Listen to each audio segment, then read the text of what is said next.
Hi, Steve Draper here at my workshop in Bellevue, Nebraska. Today's YouTube video is going to be a little bit different than the previous ones that you may have seen from me. My previous ones have been pretty short, have been talking about specific operations and specific problems. Today I thought I'd try to talk a little bit about what this channel exactly really is. The name of the channel is Shopsmith Mark 4/7/520. I've started it this year. It's a new channel and it's designed to meet a need that's not being met currently and has not been met in the past to the shopsmith community. And it's primarily to the owners of the machines that are of the current generation. There's a lot of things out there from the previous generation, and I love the previous generation of shopsmith equipment. My Mark 7 here that I have actually started out as a Mark 500. I upgraded over the years as new things came out from Shopsmith. The only thing remaining from my original 500 on this machine are the legs here, the casters down here, and the weigh tubes. Everything else has been replaced over the years. And you'll notice here that I also have Mark 4 over here. First thing I want to talk about today is, besides what this channel is about, is first we've mentioned 3 machines, and I want to tell you what the difference is. So it can be confusing to some of you. First of all, the Mark 7, that's the full featured one, the top of the line, the prestige machine that Shopsmith puts out. It's got the Power Pro headstock on it. It has the full length of the tubes as it originally came with the Mark 5, and it comes with the extension tables, which I have mounted over here on the wall. You'll see I've got all the extension tables that come with it. It just has the full complement of everything. You can do everything, all 7 operations. So that's the Mark 7. Now I'm going to go the opposite end of that, and that's the pared down version, which is the Mark 4. And that's this one over here. This is the Mark 4. You'll notice that the Mark 4 has the traditional headstock that you're used to seeing on the Mark 5, and it's shorter. It's not the full length of the tubes. So that's the difference. And the Mark 4, when you buy it, it just comes with what you see here and the main table. And of course, your safety equipment is going to come with it. And I believe the upper saw guard and these come with it also. So that's your Mark 4. That's your pared down version 1. Now the 520, if we just take this Mark 7 and put this headstock on here in place of this one, that's your 520 with all of the extension tables and everything on it. So that's the difference between the 3 machines, and that's what this channel is designed to accommodate out there. Now, I also have a Facebook page. It's the same exact name, Shopsmith Mark 4/7/520. So today in the workshop, what I was doing before you started watching was I was getting ready to do some more lessons on the new Shopsmith self-study course that I'm writing. Now, I want you to know, Shopsmith has not asked me to do this. I'm doing this all on my own. I'm hoping that they will want to use it, but if they don't, that's fine. Now, the original course, this is from the very original one, written in 1956 by Benjamin Spalding, which Magna Corporation did. It had 10 booklets like this with 10 lessons with assignments in them. And then over the years, as the company changed and ownership changed, these lessons never changed. They were always what they were originally from back in 1956, written for the Mark 5 without all the safety equipment things we have now. And so those lessons that are in there, which you can still get, they call it the Shopsmith Mark 7 Self-Study Guide, which they put in one book. It's the original lessons for the Mark 5. It's not designed, the lessons are not specifically designed for the Mark 7 or anything like that. And when I was in the Mark V, they packaged it like this. So now what I'm doing on this course is it's going to be unlike anything that's been done previously. First thing is it's being field tested by field testers, actual Shopsmith users out there that are learning from the beginning, doing lessons, but not these lessons that were written originally by Benjamin Spaulding. They're totally revamped. I've totally restructured it and restarted from scratch, and it's my own writing of instruction. And it's designed specifically targeted for beginners that don't know anything about woodworking. When this course was originally written, people had shop all the time in high school. When I was in high school, they had shop. You don't have shop classes anymore in high school. There's a few do, but not very many anymore. So these lessons were originally written, assumed that people had at least some exposure to woodworking in a shop class. This course that I'm writing is designed specifically for the beginner that has absolutely no experience, has never been exposed to woodworking before. So it's taught in a way so that beginners can learn it. Now, so that we can know how beginners respond to these lessons, there's field testers. They're owners of shops with equipment that are volunteering their own time to do these lessons as I write them. You say, what kind of people are they? Well, we've got men, we've got women. We've got people that are brand new, that just got their machine 2 weeks ago, to all the way up to people that have had the machines for years and years and are experienced. So we're getting feedback on how people are perceiving these lessons and then rewriting them, making changes to meet the needs of the actual users that are out there. So just keep following on my channel and you'll be kept to date on what's the progress on this. I'll just tell you what's happened so far is we started in right after Christmas and we finished the first 2 lessons, which takes care of all the table saw operations. And I'm going to show you a few of the things that we've done, some of those lessons. Of course, this was a recent lesson where we did compound miters with splines, and this was the lesson before that where we did just a regular miter frame with splines.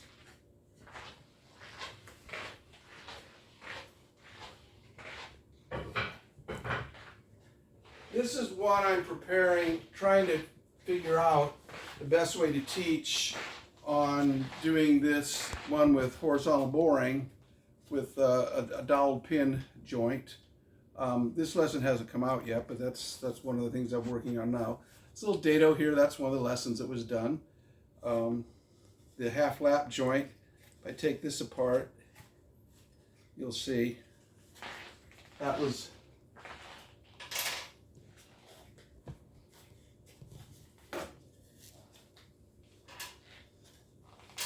this half lap here, that was done on another lesson. Actually, they're called assignments. The structure is, we call them lessons, but then within them, there's a specific assignment. So the original course had 66 assignments in it. This new course is not going to have that many assignments. It might have 40, but it's not going to have anywhere near 66. There's a lot of these that were in the original one that really are too dangerous for a beginner to be doing. So those have been thrown out and will not be in this course. There'll be a second follow-on course, an advanced course. Those particular type of operations will be in the advanced course.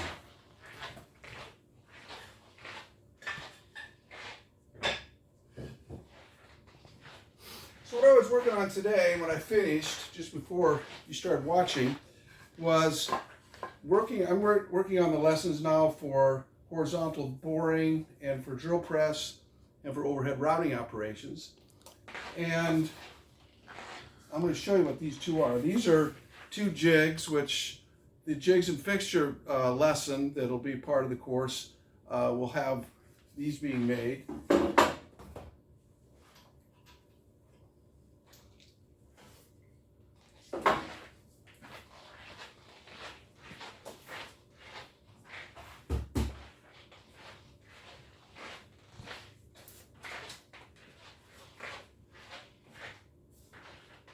So let's do this one first, drill press, okay? This is for what I'm going to set up in drill press.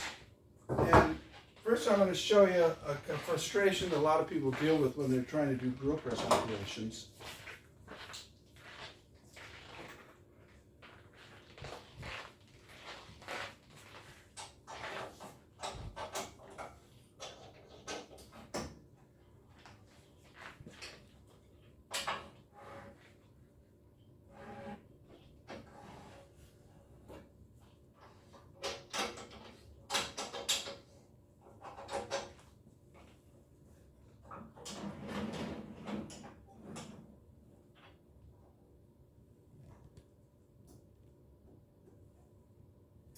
I'm going to put that right down there for now.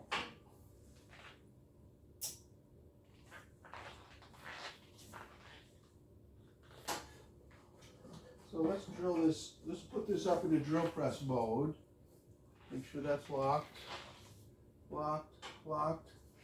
Legs are down, okay?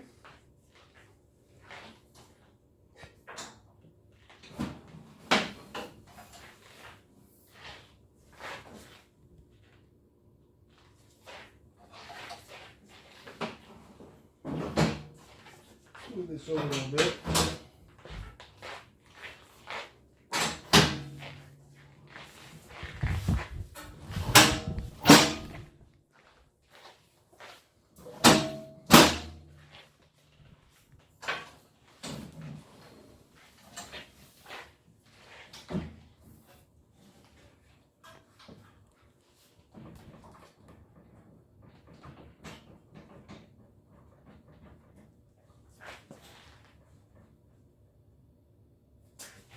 Okay, so here we are for drill press mode, and a bit too much distance here, isn't there, between the drill press. If I put my chuck on there with a bit,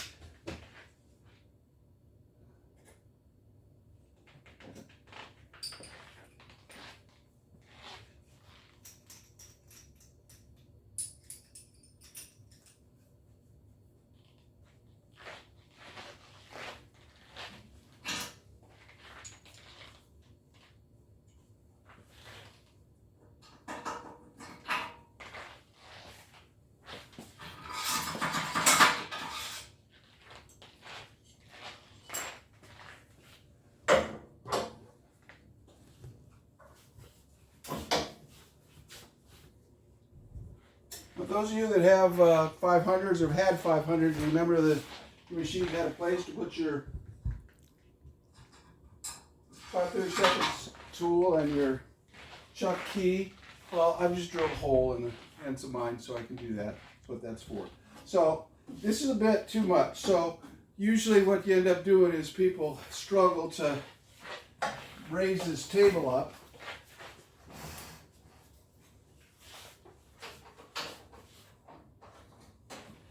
Or they will struggle to either lift this motor up or put it back down again. So we're going to do it all over again, and I'm going to show you why I made that.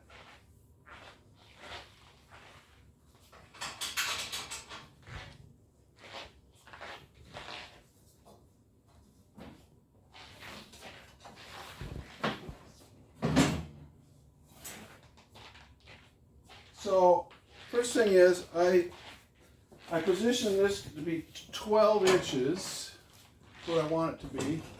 This is a 12-inch long board. And that's about what that is. And this distance here is 7.5 inches. Now how did I get 7.5 inches? Well, I put the table what was comfortable for doing drill press operations. For me, I'm 5'10". If you're a different height, you're going to make this proportionally longer or shorter for you, but in any case,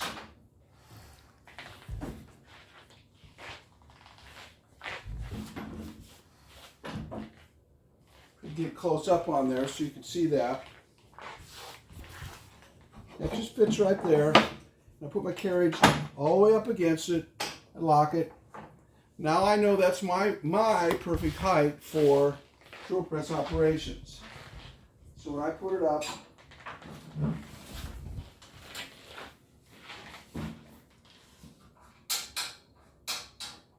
that is just perfect for me.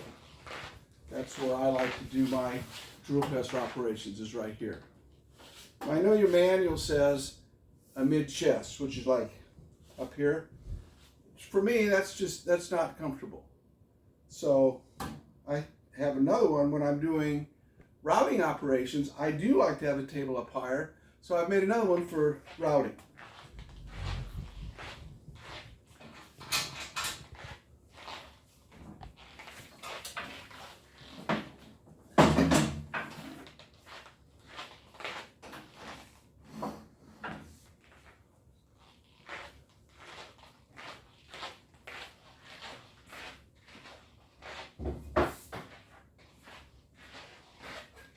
That's this one here.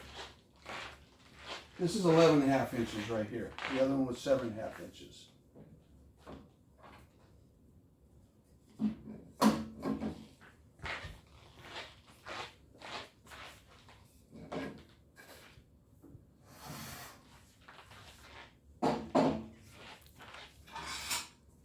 Chuck out first.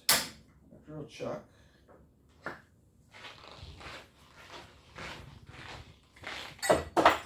Here's my router chuck.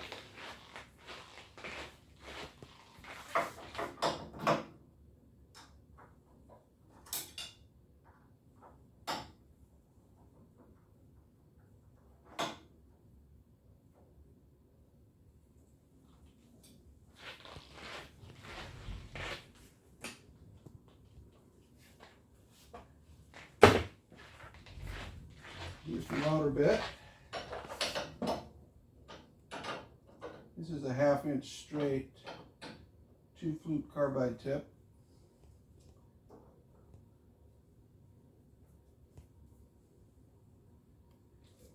Now, I usually like to just go ahead and put the shield on now while it's down here.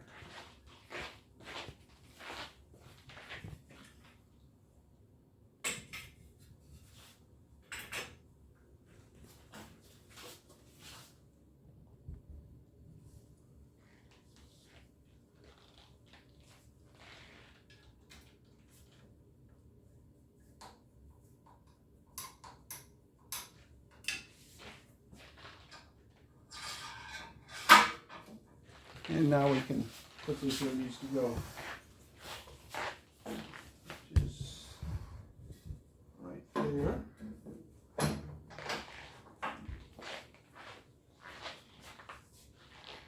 Locked, locked.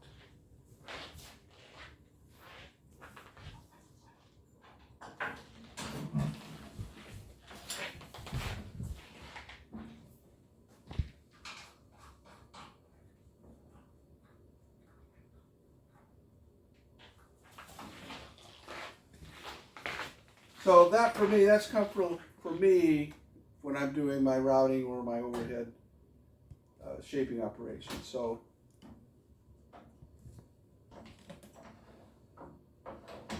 that's about it for this time. If you like this video or any of the other videos, please do the subscribe button, then you'll be notified when I have new videos that come out.